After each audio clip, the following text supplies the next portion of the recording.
And she got disfellowship because he just didn't think that she was serving him. He had an affair on her. He had an affair on her, and she got disfellowship. She got kicked out because she wasn't good enough as a wife and wasn't serving him and having sex with him enough, essentially.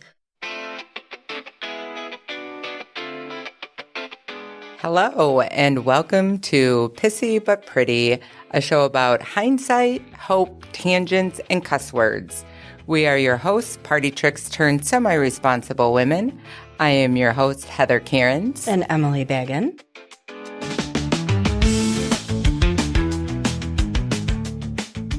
Hello, here we are, Pissy But Pretty, episode 4.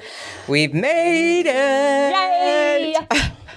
Are we ready for this? Oh my gosh, I don't know. I don't think so. We did discuss, we missed a whole lot from the last couple episodes that we did. We were going to talk about addiction on this one, but we realized we missed a big part of particularly your upbringing and a big part of your religious experience that you had. So we have to go back to being disfellowshipped and all of that. We need to get into that. You ready for that? I think I'm ready. I'm already sweaty.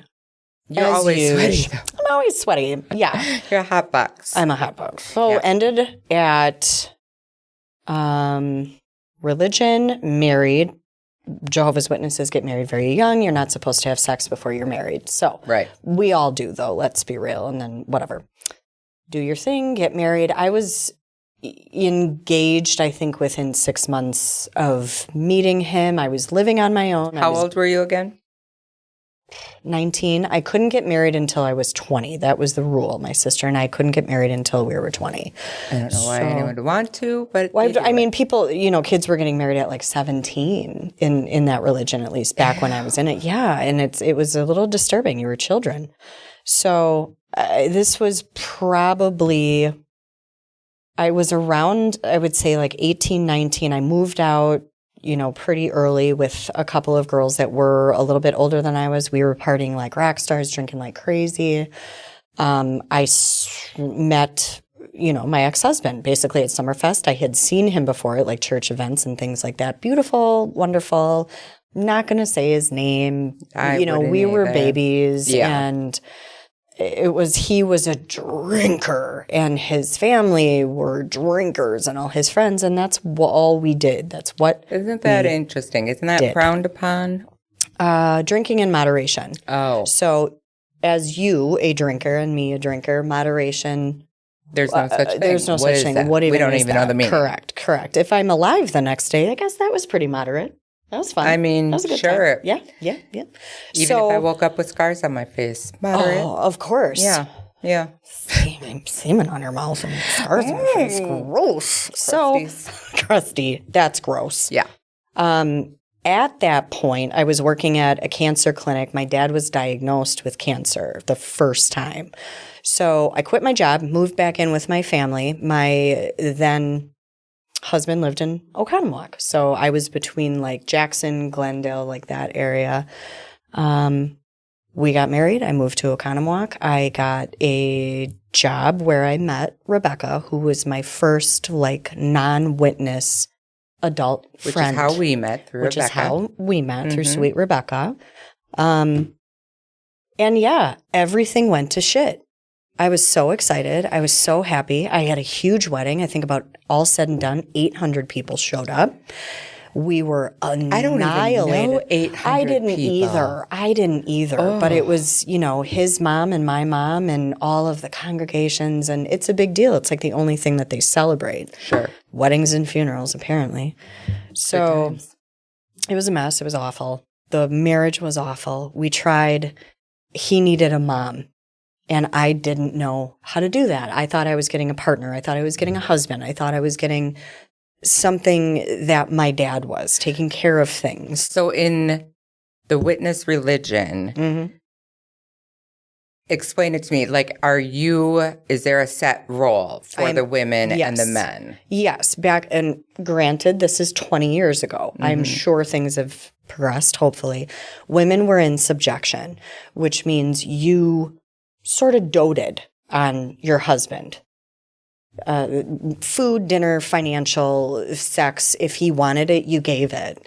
And it was your wifely duty. It was your role. You went door to door as much as possible. You logged those hours within the church, and you made sure your husband You had was to log happy. the hours in the church of your going door to door. Yeah, it's called going out in service. I would love to know. I know it worked for your mom. I would love to know how successful that is these days. People don't answer their door for nobody. Everybody got Ring cameras. Honestly, in the time that I was there, from 10 to like 23, it never stuck. People came and they would meet people and whatever, really? But I never saw one person get baptized, become a witness, whatever. It's not to say that it's not happening. Yeah. I don't know. This is my experience. This is my story. Yeah. I think it was weird. I think it was too friendly, too fake, too funky. And people just kind of walked away after a while. And then they stopped answering their doors because they are persistent. Gosh. So you were a Stepford wife.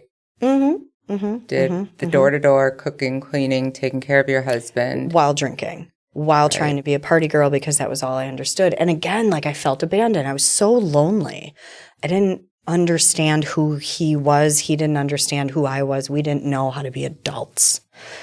So I felt let down. 20 years old. You don't. You really fucking don't. So again, like, my dad is going through chemo. My sister's, married. I'm thinking that everybody knows about this sexual assault that happened. And I felt just betrayed sort of by all of that, still sort of processing it with just alcohol and partying. And then his cousin moved in with us. He was 19, 18 at the time. We were 4 years apart. And he stepped into like this husband role with me. My husband was downstairs playing video games, literally 24/7. Never graduated high school, which is not abnormal for witnesses. They go into the trades. You're supposed to be serving God. You're supposed to be going door to door. So he was in the trades with a family member. If it rained, he didn't work. He was playing video games until 6 a.m. He would still be down there when I would wake up for work. But his cousin came to live with us, and he became my best friend. We would go grocery shopping. We did laundry. We folded the laundry. We cleaned. We hung out. He was introducing me to some of his friends. He was kind of in trouble with the congregation. Smoking weed was his jam. Okay. So we started an affair. I fell so deeply, so hard in love with who he was, and it was eating me alive inside. It was eating him alive inside. It had to have felt nice if you're being ignored by who you're married to. So I mean, lonely. I'm not excusing anything. I don't, I wasn't there. There's no excuse for an affair. Right. Like I said, there is no excuse. But try it. Yeah. Live a life where you feel your only option to get out of the situation you're in is you die or you commit adultery and you get out of that marriage. That's where I was. So Seems so sad. I was sad. Mm-hmm. It was sad. It was very sad. We started the affair. I lost my shit. I started self-harming. I scratch myself. My husband found out and took me to the emergency room. I went to the psych ward about 7 days. We did partial hospitalization for about a month after that, which is like an 8-hour stint of therapies. My mom came, wondering, like, what's wrong with you? What's happening? So you are really good at glazing over it. What brought you into, like, how did that happen? Like, I mean, you don't have an affair and end up in a mental institution. You don't? But I did. I mean, anybody that would have an affair with me would end up in a mental institution. Not me. I'm surprised my husband isn't there. Scissor. Yes.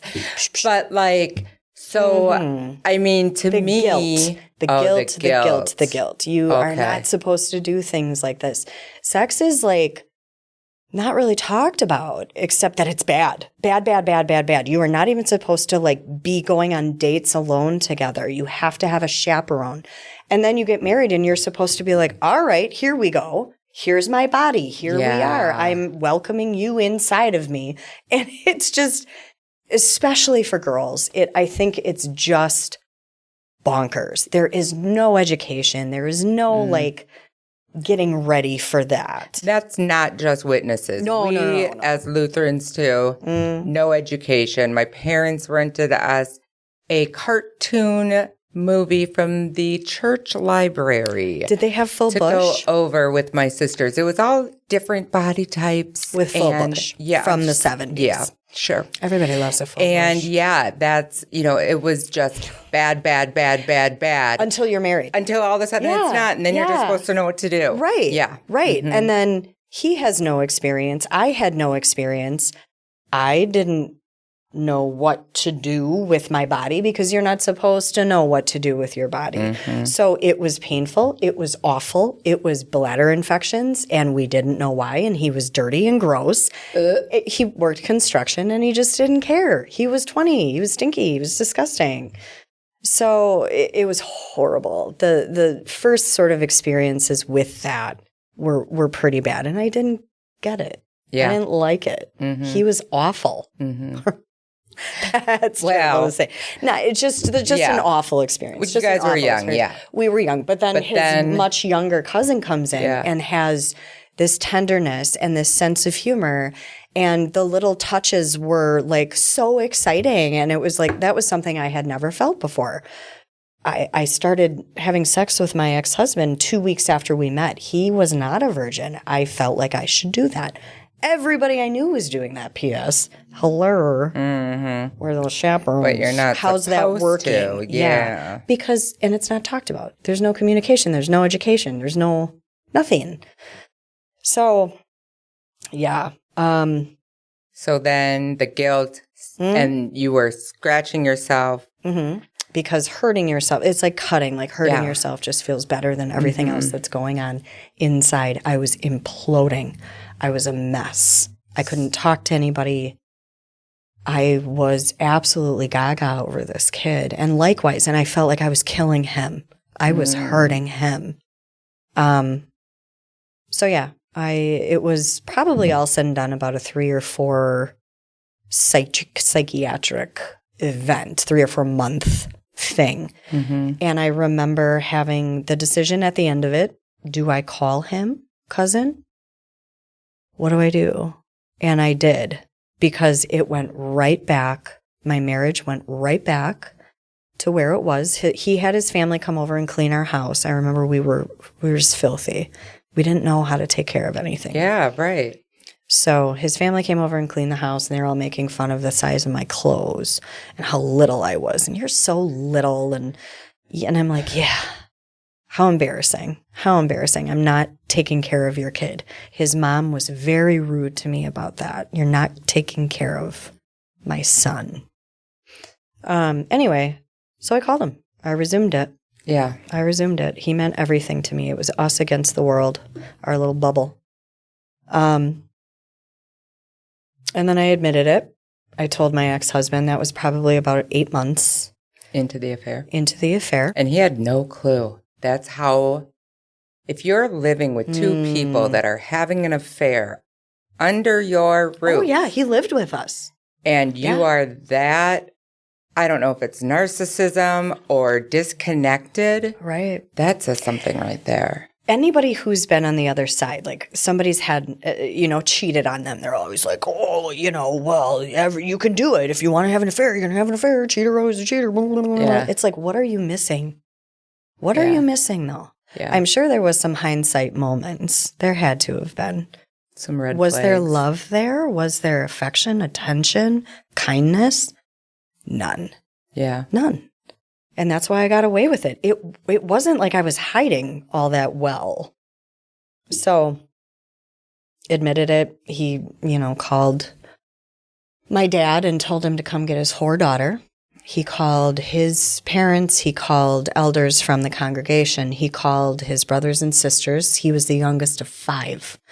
So Because it was their business. they brought their spouses and their children Their children. to my house. That's disgusting. He destroyed our home, just smashing things, punching, and just glass everywhere. It was a disaster. I was a circus freak. Again, I was just this circus animal. Everybody was just staring at me, and he's just like this gorilla, like pacing back. He was 6'3", mind you, about 250. He was a big dude. Never touched you, though, right? Nope, absolutely not. Absolutely not. Terrifying moment. And then my sister walks in, and she's like, get in the bedroom. We have to talk about this. What are you doing? Staring at everybody.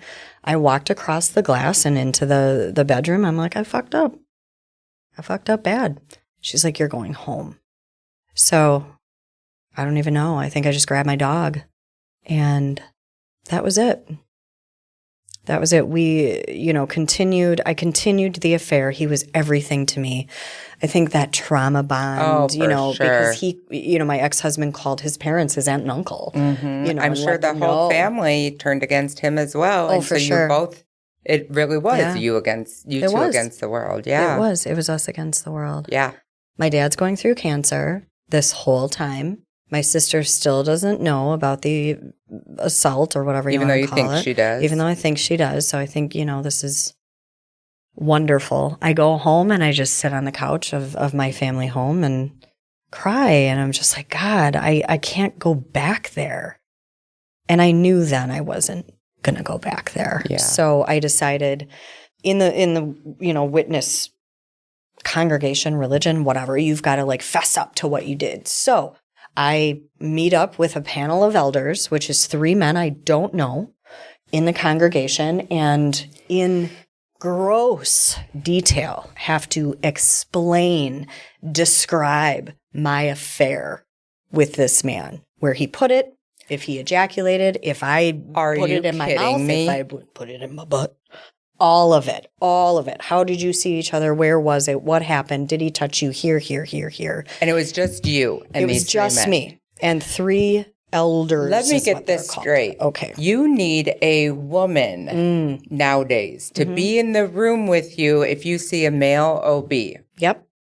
And here you are, yes, a young woman having to describe sexual positions. Oh, yes. And to 3 grown men that are Yes. probably getting off to it later. Ew. Probably. But at the time it was normal. I respected the religion so much. I knew this is what I was supposed to do. I really hope it's not this way anymore, because I don't that know. is I hope disturbing not. I and hope disgusting. not. It And is. I want to save everyone now. Right. Well, I mean, you saved me. I'm going to Leah Remini this. No. I'm I saying. think you should. Where is Miscavige? Where's his wife? Where's Where's she? his wife? That's a whole Anywho, nother story. That's a whole nother story. So yeah, I'm describing it in detail. My parents are fully under the belief that I'm not going to be disfellowshipped. You had an affair, but explain your marriage. Talk about how he failed you as a wife and as a partner and as a husband and everything. They can't possibly disfellowship you. They disfellowship me. Didn't you say, though, that he was him and his family were well known? Yep. Big Yeah. family. Big family within the congregation, as was his cousin's family and whatever. You did and I was one the of them outsider. dirty, and so I there was you the go. outsider. Oh yes. I did not serve my husband properly. So I got disfellowshipped. Cousin pretty good. Sorry. His stick was so much bigger. Sorry. You're falling apart. Say the D word and things go sideways. OMG. So I got home and I told my mom, I was like, well, I was disfellowshipped. And I remember she was standing on the stairs of our house and she's like, I never thought that would happen. And that was it. She shut off all communication, love, kindness. Our relationship was over.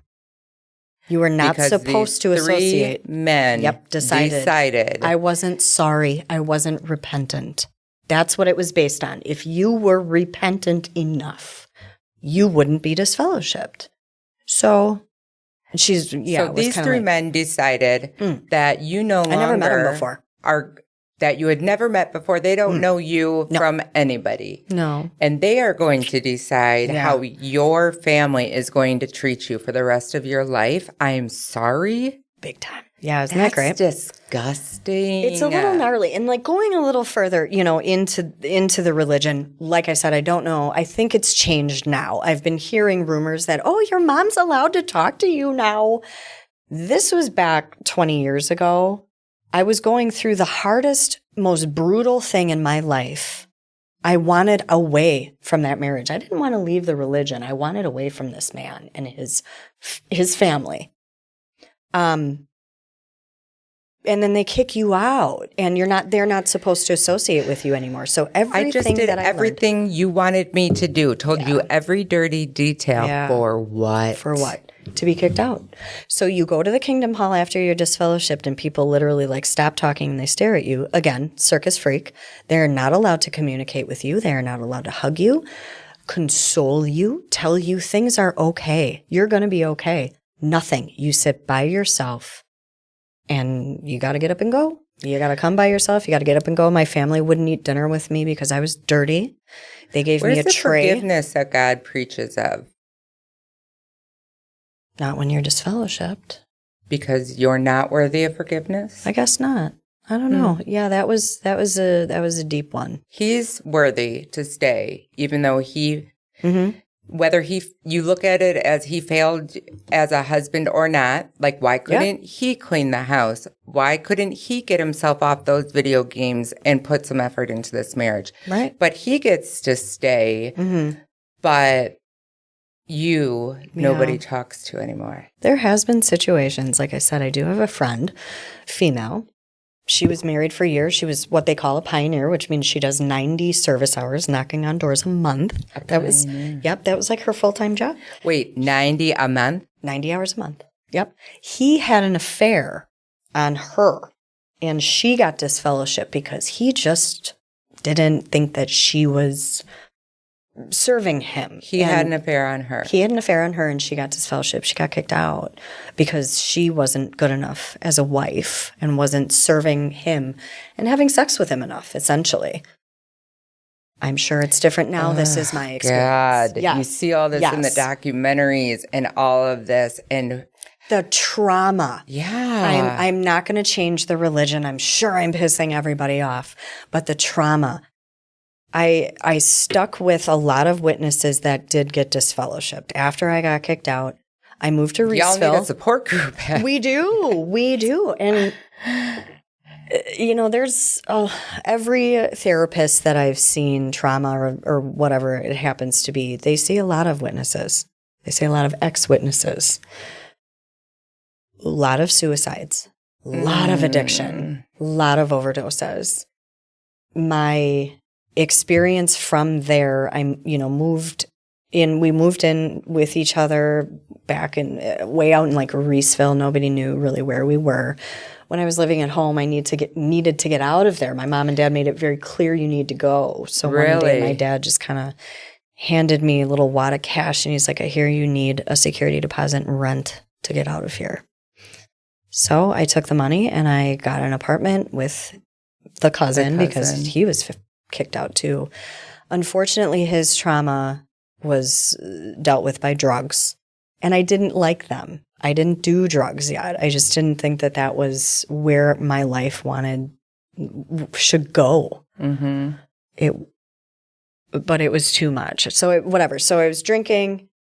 My dad was dying again. He got re-diagnosed. It was in his liver. I was just not in a good place. The cousin, again, sort of failed.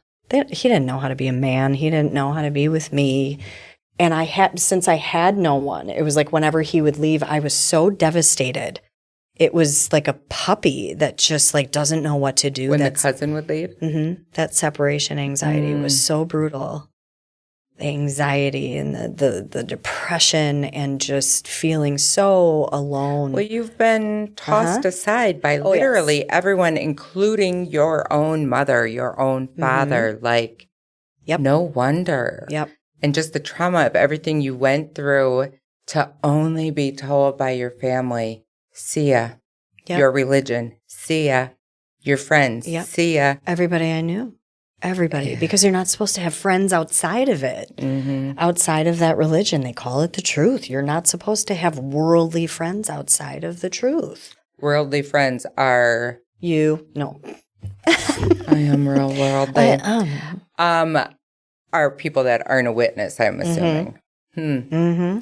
Probably, I mean, and to me, worldly means educated. I know, worldly I means, know. In the real world. Interesting. Yeah.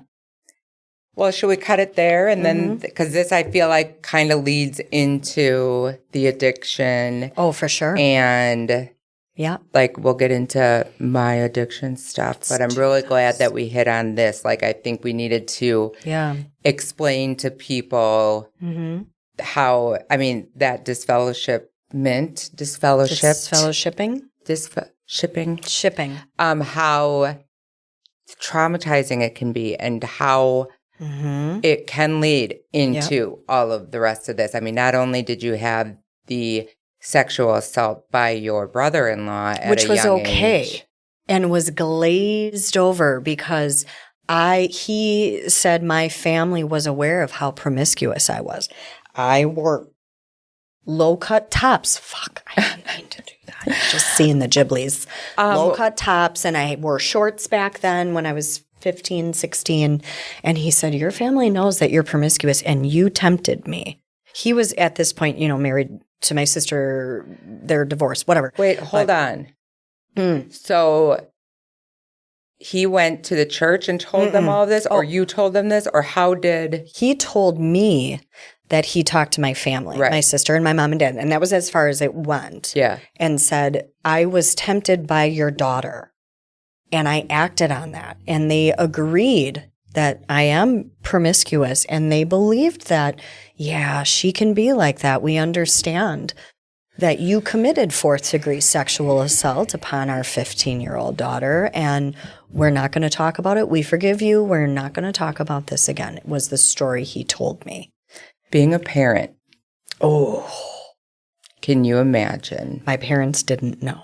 Oh, they really didn't know. He just told you this stuff. No. Okay. I found out that, oh my gosh, there's so much happening in my life. You're a hot mess. I'm a hot fucking mess. So my sister came to visit me when I think I was already having an affair.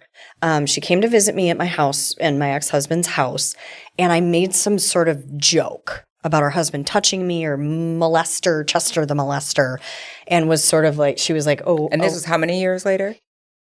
I was 20s, and it happened when I was like 15. Okay. So substantial amount of years, whatever. And she was like, oh, I'm sorry, wait, what? And I told her what happened. And she didn't know. My parents didn't know. She went home, told my mom and dad. She collapsed on the floor, and oh my God, this is the worst thing. And my dad was upset. He's ruining our family. They went and talked to the guy, and he goes, I don't remember that. And I remember a phone call after that, and she said, he doesn't remember, and I believe him. That was it. Never got spoken about again. He doesn't remember. He doesn't remember. And your parents accepted that. Because Emily's promiscuous. Emily's a mess. So then, when I cheated and whatever, I was just like, meh, all right. Since I am. Guess I'm this. Yeah, I'll show y'all. I'll show y'all. I did. I sure did. No, I mean, literally, yeah. This is why you live under my underteeth. You have... Why do you think I don't like people? No, you're small enough to be there, first of all. I'm so comfortable you even though it's have been very so destroyed. Wow, right? By the people that are supposed to care for you most. This is what makes you a good mother. Unbelievable.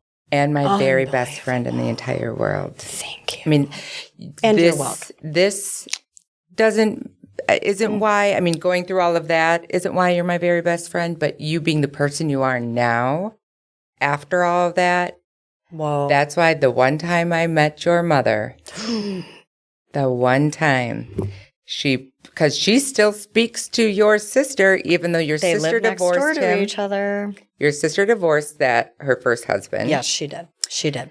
Lives under the same roof. They're in a duplex, but under the same roof. My dad bought them a duplex, Yeah. my mom and my sister, before he died. Yeah. I think that's very telling. Very telling. You gotta be taken care And of. she is not a witness anymore. No. But your mom still talks to her. A little, yeah. My sister did not get disfellowship. She left. That She- makes the she difference. Just left. It, unfortunately, to them, it does. To them, 20 years ago, it did. It does. Explain, because I know you had told me too. I'll get back on that, but you had told me too. Your mom has to keep up with all of this because she believes she's going to see your dad, who had passed now. Right. That leads, again, into addiction and Yeah. the decision. I don't know that people make a decision to be, and I apologize for this term, a junkie or become addicted. I did. When my dad died, I went, that's... And so she thinks that if she follows the word Oh, of yes, Jehovah yes, to yes. a T, They believe in Armageddon, getting rid of all the bad things, and a resurrection of our dead loved ones, including so my she's going father. to see him again one day because she cut you out of her life. She said, I will not jeopardize seeing your father again to have a relationship with you. Mm-hmm. You chose this, Emily. Mm-hmm. You chose to leave. I didn't. So, It's my fault. yeah, Right. again. Mm. So then when your mom brought in her granddaughter, your niece, to the hair salon, Mm. I loved Every saying, bit of it. oh my gosh, Mm. I'm Emily's best friend. It's so nice to meet you. Mm. Not really. Right. But I made sure to let her know just how the amazing woman that you are and how amazing your kids are. And at that time, your youngest, Shyla, my fairy goddaughter, was a baby. And I'm like, Yep. she's the most amazing baby. She's funny. She takes after Emily. You probably wouldn't know that, but Emily's really funny too. And like, hilarious. and Jonah is so smart and he's the same age as my son and they're so great. And I mean, like, you need to know you are missing out. What was her You comment? created this woman. Yeah. Oh, she just, like, when I was going on and on about Yeah. the grandkids Yeah. that she had never met, she said, well, Once I or wouldn't, twice. I wouldn't know. Mm. And I'm like, oh yeah, that's too bad for you. It sucks for you. Yeah. You're missing out. Yeah. You're actually missing out on a lot of things. So, but yeah, I kept it profesh, but still had to give her a little zinger. Patty. Yeah, sometimes you got to zing Patty. And I don't really know. Okay. Anywho, so let's roll this up here. Yes. Wrap it up. Wrap it up, not roll it. Okay. There I go again. Yep. Falling apart. My Okay. batteries fell out. Oh, shit. So yeah.